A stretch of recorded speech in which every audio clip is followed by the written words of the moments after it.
Goeiemôre vriende en baie welkom by ons oordenkings op hierdie pragtige Sondagoggend.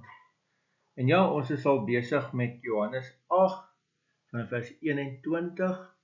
Net voordat ons dit doen, ek nooi na vanoggend se erediens 8:00 in Wenen. Ons het 10:00 nagmaal in Escort en vanmiddag 5:00 nagmaal in Mooirivier. U is baie welkom.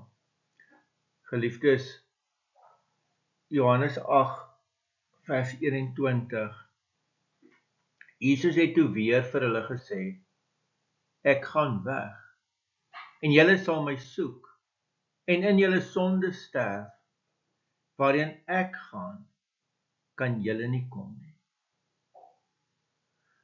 Vriende, met baie van die, eintlik al die ek is uitsprake van Jesus, is daar ook 'n uitnodiging saam. Nee, so nou hierdie hele gesprek het begin. Ons het begin omdat Jesus sê het, ek is die lig vir die wêreld. En al hierdie uitsprake en soveel baie ander van Jesus het 'n uitnodiging in dat ons na hom toe moet kom. Maar hierdie teks wil vanoggend vir jou waarsku. En dit het die mense van daardie tyd gewaarsku. Daar is 'n tyd wat die uitnodiging verby is. Wat jy dit moes aangeneem het.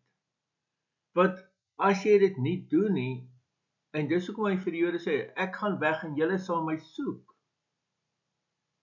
Maar dan is dit te laat. Want hier is dit nou, en julle wil dit nie aanvaar nie, julle wil nie die Christus aanvaar nie. Julle gaan my soek en dan is dit te laat, en dan gaan julle in julle sonde sterf. En dan, waarheen ek dan gaan, kan julle nie kom nie.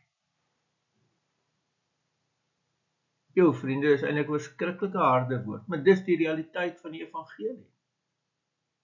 Ek meen, dis hierdie liefdesuitnodiging van God oor en oor en oor. En ek wil eintlik vir jou vra, hoeveel keer moet jy dit nog hoor? Hoeveel keer moet die Here nog by jou pleit? Want dan kom 'n dag wat, nou sit verby.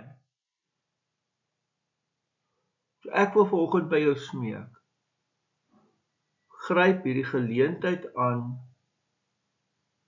Gryp die Here Jesus aan. Jy het nie maar vir altyd tyd nie. Daar is nie maar, nou ek sal dit nog regmaak nie. Nee. Doen dit nou. Amen. Here almagtige God, baie dankie ook vir die teks. En ja, Here, ons wil kom pleit. So smeek dat mense die dringendheid van dit mag besef. In die naam van ons Here Jesus Christus. Amen. Vriende, mag jy 'n baie mooi en ook 'n baie geseënde dag hê. Totsiens.